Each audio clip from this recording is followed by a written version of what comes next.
পৃথিবীতে যত প্রকার জাহিলিয়াত আছে, এই সমস্ত জাহিলিয়াতকে নিংড়ে পিষে যে এক ফোঁটা রস বের হয়, সে এক ফোঁটা রসই হচ্ছে চলচ্চিত্র। আমরা অভিনয়ের মাধ্যমে, লেখার মাধ্যমে, পরিচালনার মাধ্যমে যেসব চলচ্চিত্র তৈরি করি, তা যুবক শ্রেণীদেরকে পথভ্রষ্ট করার জন্যই যথেষ্ট।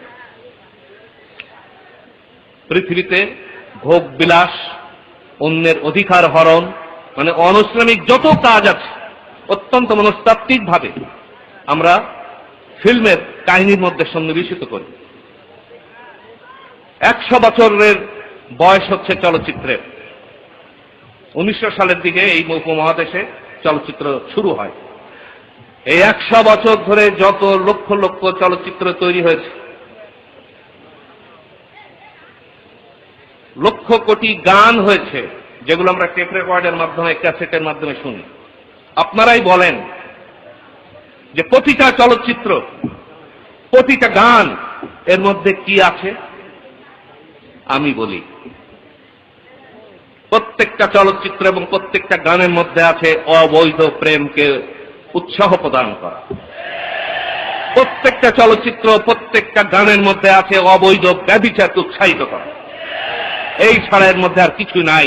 যে পাপের কাজে আমিও লিপ্ত ছিলাম, কিন্তু আল্লাহ পাকের কাছে হাজার শুকরানা আদায় করি, যদিও আল্লাহ পাকের শুকরানা আদায় করার মতো ক্ষমতা মানুষের নাই। যে আমি পবিত্র কোরআন পড়ে বুঝলাম যে আজ মানুষ যে চাকচিক্যময় জগতের মোহে পড়ে কল্যাণকে ভুলে আছে, অকল্যাণের পথে চলছে। চাকচিক্যময় সবকিছু দেখে চোখে ধাঁধা লাগছে, সত্য কি তা বুঝতে পারছে না। একমাত্র পবিত্র কোরআনই চোখে আঙ্গুল দিয়ে বুঝিয়ে দেয় যে তুমি যা করছো তা মিথ্যা, তা পাপ, তা কল্যাণকর, তুমি কল্যাণের পথে আসো।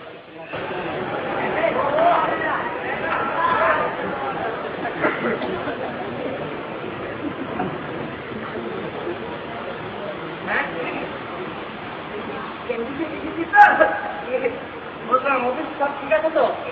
ঠিকই তো ছিল। আচ্ছা, ওই বাইরে গিয়ে দেখতো কে কে হলো? আসলে কি লোক আছে?